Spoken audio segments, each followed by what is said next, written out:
Assalamualaikum, apa kabar teman-teman semua? Semoga sehat selalu ya. Nah, pada video kali ini teman-teman ya, gue mau ngebahas ASKEP teman-teman ya.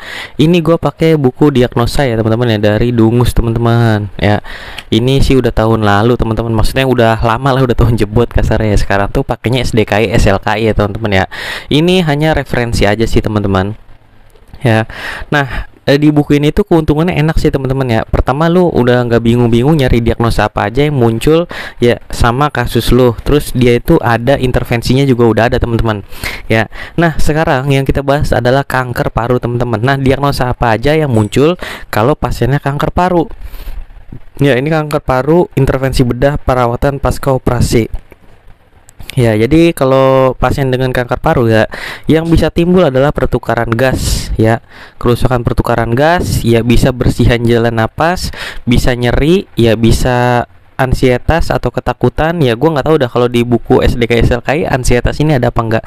Kayaknya sih ada dah. Sama kurang pengetahuan ya. Gue juga nggak tahu nih ada atau enggak kalau di buku SDK SLKI ya. Nah teman-teman ya, ini teman-teman tinggal tentuin diagnosa prioritasnya ya. Kemungkinan ya, kalau nyerinya ya, namanya kanker ya, kanker kan nyerinya itu bener-bener lumayan nggak bisa ditahan teman-teman. Setahu gue kalau sakit kanker itu ya, sakitnya nyerinya ketika dia timbul. Tapi tergantung ya teman-teman ya.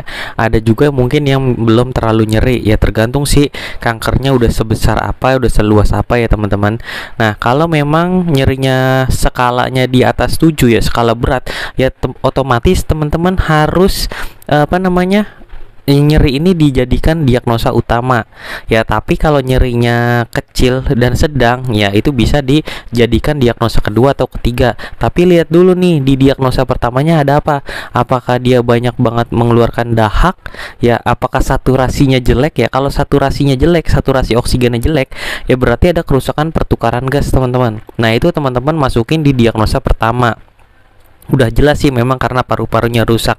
Apalagi jangan lupa teman-teman ya, di pemeriksaan penunjang teman-teman usahakan tampilin hasil ronsen ya, kalau ada CT scan, kalau ada ya, pokoknya yang berhubungan dengan ini teman-teman, radio ya, boleh radiologi, hasil darah, pokoknya teman-teman cantumin ya teman-teman ya, gitu. Nah, terus kita lihat ya teman-teman ya, intervensinya ada apa aja nih kira-kira di halaman 184 teman-teman.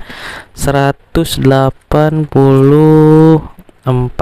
Gua nggak bilang ya teman-teman ya kalau ASKEP yang di sini tuh pasti bener ya, enggak. Karena dosen juga punya pendapatnya masing-masing teman-teman. Jadi tergantung kita berargumentasi, yang penting masuk di akal dan sesuai dengan keilmuan yang jelas. Mana nih teman-teman, kanker paru. Oke, nih dia kanker paru teman-teman. Kita lihat di diagnosa pertukaran gas teman-teman ya. Gua nggak jelasin panjang lebar ya. Gangguan pertukaran gas ya, atau kerusakan pertukaran gas ya, berhubungan dengan apa nih? Bisa pengangkatan jaringan paru, bisa berhubungan dengan gangguan suplai oksigen, tergantung pasiennya ya teman-teman ya. Nah, masalah intervensi ada apa aja intervensinya nih teman-teman, bisa lihat ya. Nah, ini tuh intervensinya, ini rasionalnya teman-teman ya.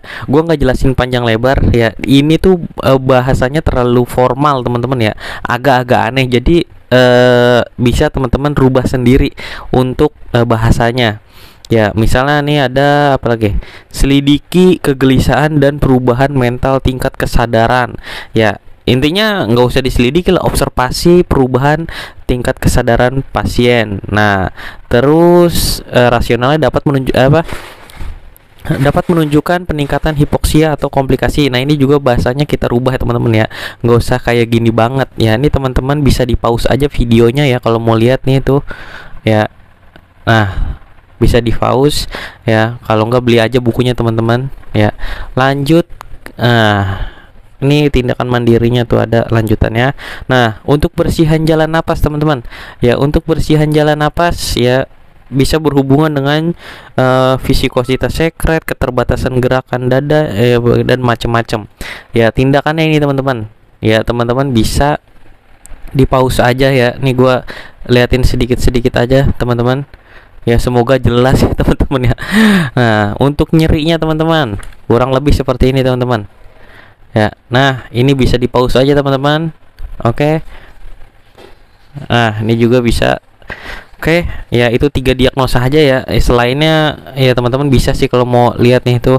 Ya, jadi intinya gini teman-teman ya. Kalau sekarang kan bukunya SDKI SLKI, teman-teman bandingin aja. Intinya tuh kalau di SDKI SLKI setahu gua ya, karena gue juga enggak pakai SDKI SLKI kan. Jadi gue dulu tuh masih zamannya Dungus sama Niknok. Nah, jadi kalau di SDKI SLKI itu kan beda-beda, intervensi beda, diagnosanya beda. Nah, enaknya di buku ini teman-teman, kayak tadi teman-teman tuh udah tahu diagnosa. Kurang lebih gini teman-teman, kanker paru tuh diagnosanya pasti nggak jauh-jauh dari ini teman-teman, gitu. Tinggal tentuin diagnosa prioritas. Nah teman-teman silakanlah tentuin diagnosa prioritas. Oke teman-teman, sampai ketemu di video selanjutnya. Sukses terus buat teman-teman semua. Wassalamualaikum warahmatullahi wabarakatuh.